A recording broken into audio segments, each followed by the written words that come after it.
Today I'm going to make a Victoria sponge cake. When making a Victoria sponge cake, you have basic ingredients, which are eggs, caster sugar, which is a fine grain sugar, self-raising flour, and spreadable soft margarine or butter that's been left out of the fridge. The eggs are also left out of the fridge. They're best used at room temperature. It has vanilla essence in it, but you could use other flavouring, and baking powder. Now the proportion of ingredients would be, for small cakes, you would use the same selection of ingredients, but you would use 1 egg, which is the equivalent of 50 grams in weight on average, and that is a proportion then of 1 to 1 to 1 to 1.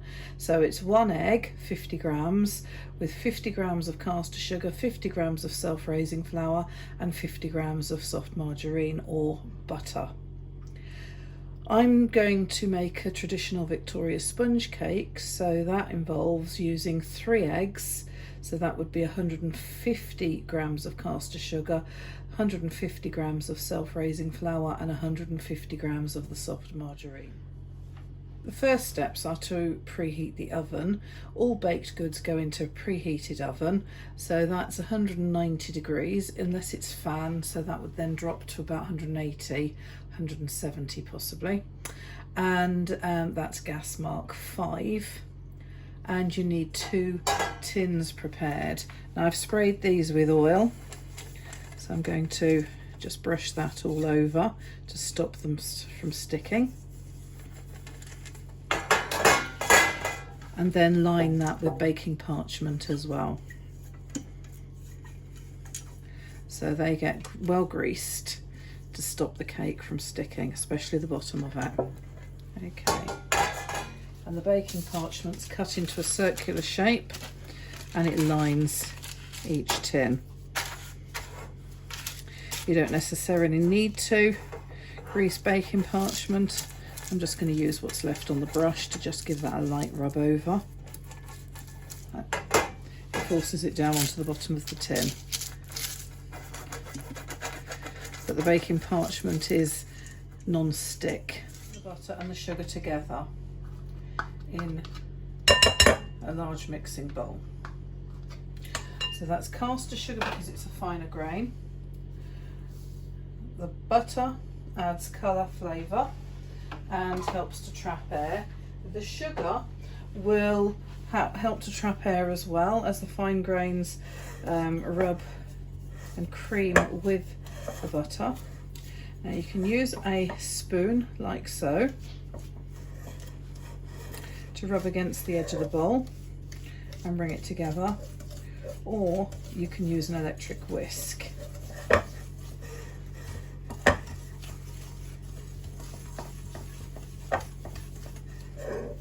But you want it to end up as a light creamy consistency.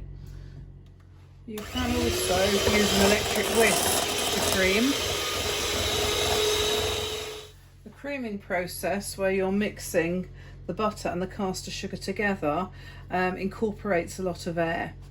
Okay, so it's light and creamy in colour and fairly fluffy. The fat needs to be quite soft for this. If you try to do this using solid butter from the fridge, it's too firm. You need the plasticity to be just right so that it will cream with the sugar. The eggs just need to be lightly beaten, so break them into a bowl and lightly beat them until the yolk and the white are mixed. The eggs need to be added gradually to the creamed butter and sugar mixture. This traditional method involves creaming.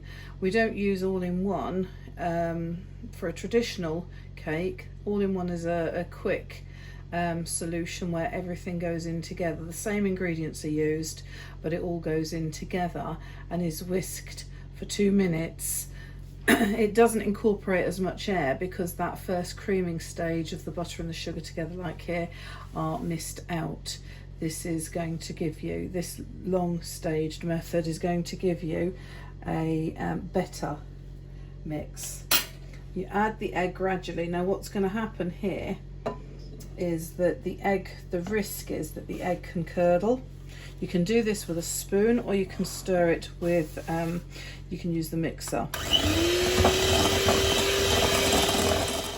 Now if it does curdle, just add some flour. This hasn't curdled, but it is starting to look a bit grainy.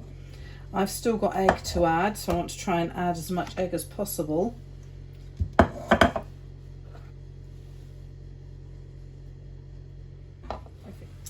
Now it does look a bit grainy. Sometimes it separates out more than that and can be quite difficult to mix the egg into. If that happens, take some of the flour from the weighed amount and add that in, and it will help pull it together. We need to sieve the flour and the baking powder together. So we need 1 teaspoon of baking powder. I know we've used self-raising flour, but to add baking powder to that will give it the boost that it needs. So you've got the creaming property of the fat and the sugar together, the butter and the sugar together. You've got the self-raising flour, which contains a little bit of baking powder in it, and then we're adding baking powder to that, which is a chemical raising agent, and when that hits the mixture, the moisture in there will cause a chemical reaction, which will then lead to carbon dioxide gas being produced. And from that point on, we need to work fairly quickly. Now I'm sieving in about half of the flour with the baking powder, and then you can fold that with a spoon like so, using a figure of 8 mixture, or you can use the whisk, whichever you want to, and then fold in the rest. So you fold until that's all mixed in.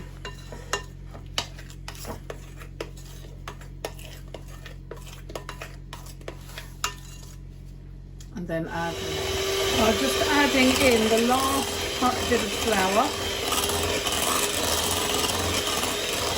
and raising agent, so the baking powder's in there as well. Just give that a stir, or you can use a spoon, or you can I've added all of the flour and the baking powder.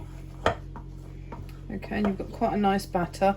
You want it to be a dropping consistency. You see all the graininess has disappeared. You want it a dropping consistency, which means you lift the spoon up and let it drop off the spoon. And to that I need to add the vanilla flavouring.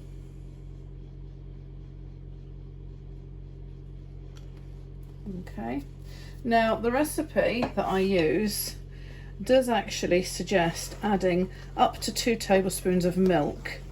You could use warm water if you wanted to, but the milk will work fine. At the moment, that would only be really added if you had a fairly stiff batter and it hadn't reached dropping consistency. So I'm not going to add the milk because it's all soft enough as it is.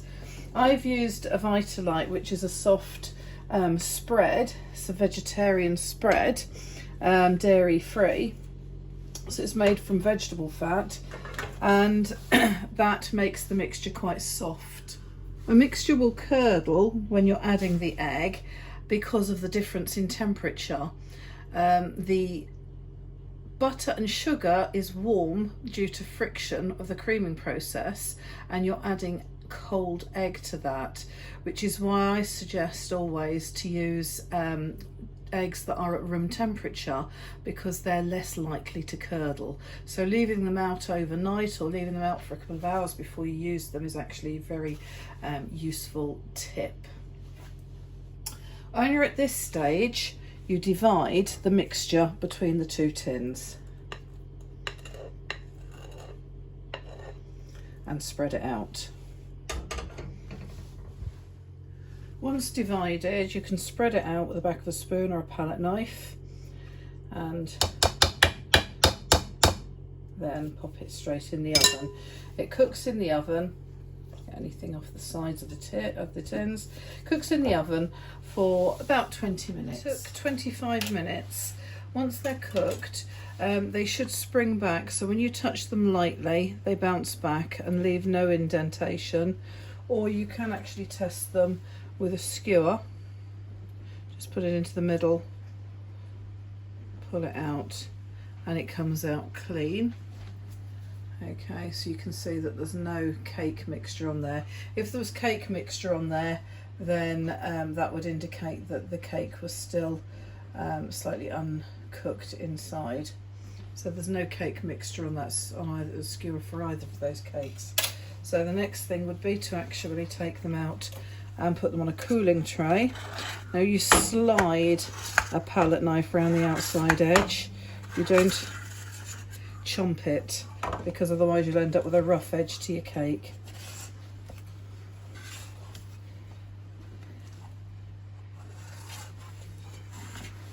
So slide it round and then flip over onto a cooling tray.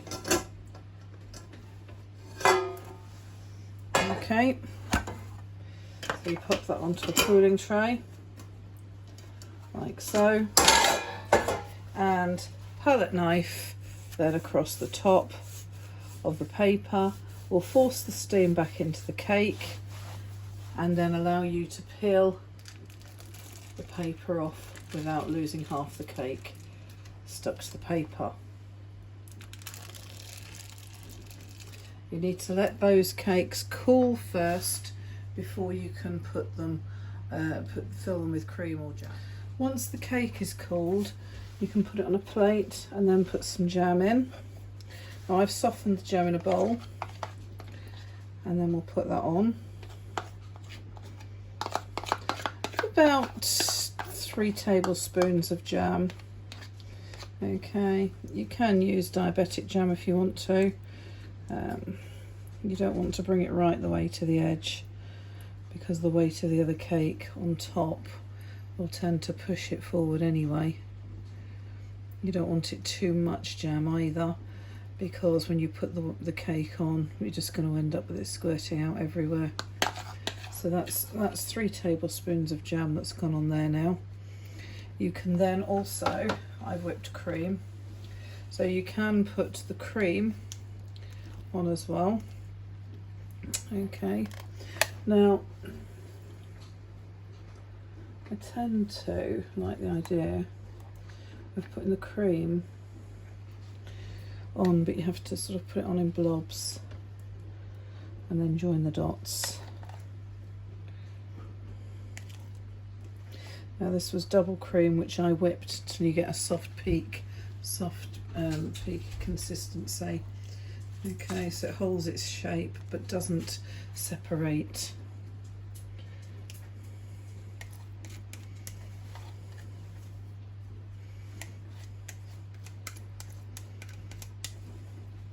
You don't have to put cream in. You could put butter icing in if you want to instead. And just use a palette knife to spread that out. Try and join the dots. It's inevitable that you'll get some of the jam mixing in with the cream. That can't be avoided, really.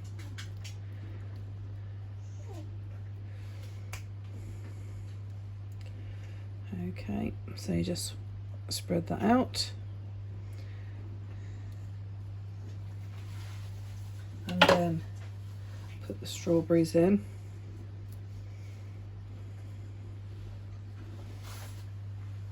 That's now got a layer of jam, a layer of cream, and a nice layer of strawberries. I'm going to turn that over and top it with the other half of the cake, and that looks quite delicious. Let's just finish it off, a nice light dusting of icing sugar. Now if you get a little doily and put that over the top and then dust icing sugar, you can end up with a nice pretty pattern over the top. Now it's down to you as to what filling you want to put in. You don't have to put fruit in, you don't have to put cream, it could just be jam. There is a debate really historically whether the traditional Victoria sponge cake has just cream in or jam or both. It's really down to you.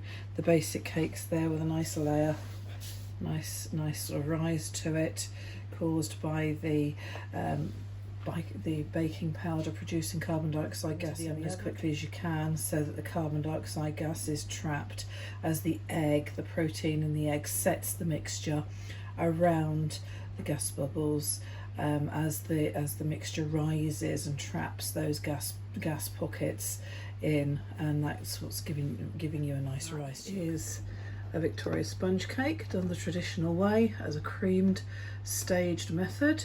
Enjoy your cake. Don't forget to hit the subscribe button and join me again for another video.